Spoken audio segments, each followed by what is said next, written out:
జగన్మోహన్ రెడ్డి గారి దగ్గర ఉన్న నాయకులు మాత్రమే కులాల ప్రస్తావన తీసుకొస్తారు. ముద్రగడ పద్మనాభం గారు కాపునాడు అని కులానికి పరిమితం అయ్యారు. అప్పటి నుంచి ఆయన గెలుపులేదు, ఎక్కడ ఎమ్మెల్యే కూడా గెలవలేదు. పాపం ఆయన చాలా మంచి లీడర్, మాస్ లీడర్, చాలా చరిత్ర కలిగిన కుటుంబం. అప్పటి వరకు ఆయన ఎక్కడ ఓటమి లేదు. ఎంపీగా చేశారు, ఎమ్మెల్యేగా చేశారు, మంత్రిగా చేశారు, ఎక్కడ ఓటమి లేని నాయకుడు. ఎప్పుడైతే ఆయన ద్వారా ఈ కాపు అనే ఒక కులం ముద్ర ఆయన మీద వేశారో అప్పటి నుంచి ఆయన గెలుపులేదు. ఈ రోజు వీళ్ళందరూ కూడా ఆ కులం ముద్ర వేస్తున్నాడు జగన్మోహన్ రెడ్డి గారు. అంటే జగన్ ఒకవేళ ఆయన సీట్ ఇస్తేనే వీళ్ళకి లైఫ్, ఆయన సీట్ ఇవ్వలేదు అనుకోండి ఇక వీళ్ళు వేరే పార్టీ తీసుకునే పరిస్థితి ఉండదు. ఒకవేళ పోటీ చేసిన లేదా కులం అన్నారు కదా అని ఇతర కులాలు ఓట్లు వేసే పరిస్థితులు. అంటే లీడర్స్ ని, లీడర్షిప్ ని మొత్తం ఖతం చేసి పారేస్తున్నాడు. జక్కంపూడి రామ్మోహన్ రావు గారు అంటే ఆయన కూడా పెద్ద చరిత్ర లీడరే కదా, అన్ని కులాల్లో ఆదరణ కలిగిన లీడరే కదా ఆయన. మరి వాళ్ళ కుటుంబాన్ని, వాళ్ళ వారసుల్ని ఈ రోజున కులానికి పరిమితం చేసి తప్పుడు పనులు అన్ని చేయించేసి వాళ్ళు ఏం చేస్తున్నాడు? వాళ్ళని కాపు లీడర్షిప్ ని సర్వనాశనం చేస్తున్నాడు జగన్. కానీ చంద్రబాబు నాయుడు గారి విషయంకి వచ్చేటప్పటికి అలా కాదండి. ఇవాళ ఒక ఎగ్జాంపుల్ చూపిస్తాను రండి మీకు. చూడండి, బడ్జెట్ ప్రవేశపెట్టారు. ఎవరున్నారు సెంటర్ లో? పవన్ కళ్యాణ్ గారు సమర్థుడు, డౌట్ లేదు. ఆయన పొత్తు కూటమి గెలుపుకి ఖచ్చితంగా ఉపయోగపడింది,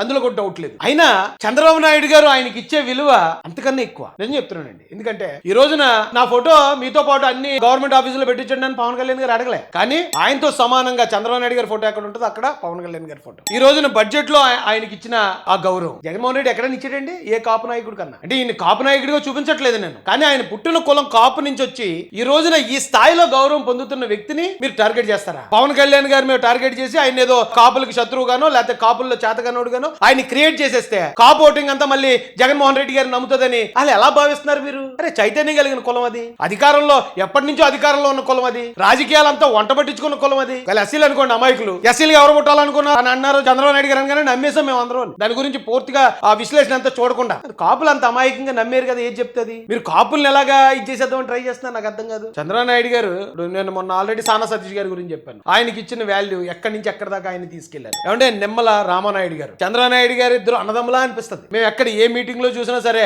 రామానాయుడు గారికి చంద్రబాబు నాయుడు గారు ఇచ్చే వాల్యూ వీళ్ళిద్దరూ సొంత అన్నదమ్ములేమో అనిపిస్తుంది. అంత క్లోజ్ గా ఉంటది వాళ్ళిద్దరు బంధం. బోండా ఉమ్మ గారు ఆయన పొలిట్ బ్యూరో సభ్యుడు. ఆయనకి పార్టీ ఆఫీసులో చంద్రబాబు నాయుడు గారి దగ్గర ఆయనకున్న వాల్యూ అసలు అపరిమితం అని చెప్పాలి. అంత గొప్పగా ఒక లీడర్స్ ని ఎలా ట్రీట్ చేయాలి అలా ట్రీట్ చేస్తారు చంద్రబాబు నాయుడు గారు. ఎవరైనా ఒకవేళ ఎక్కడైనా ఒక మాట కోపంలో మాట్లాడినా మనం అలా మాట్లాడకూడదు. లీడర్స్ అంటే లీడర్స్ లాగా ఉండాలి తప్ప. ఏమండి మీరు గమనించారు లేదో, జగన్మోహన్ రెడ్డి గారి దగ్గర ఉన్న నాయకులు మాత్రమే కులాల ప్రస్తావన తీసుకొస్తారు. మేము కాపులకు మాకు అన్యాయం జరిగింది, లేకపోతే మేము బీసీలు మాకు అన్యాయం జరిగింది, మేము ఎస్సీ లీడర్లు మేము ఎలా అని జగన్ దగ్గర ఉన్న రాజకీయ నాయకులు మాత్రమే కులం పేరు చేస్తారు. కానీ చంద్రబాబు నాయుడు గారి దగ్గర ఉన్న ఏ లీడర్ అయినా కుల ప్రస్తావన గానీ, కులం గురించి మాట్లాడడం గానీ, ఎదుటి కులాన్ని కులం పేరుతో విమర్శించడం గానీ ఎప్పుడన్నా ఎక్కడన్నా చూసామా? చంద్రబాబు నాయుడు గారు దాన్ని ప్రోత్సహించారు. అలా ఎవరిని రెచ్చగొట్టరు.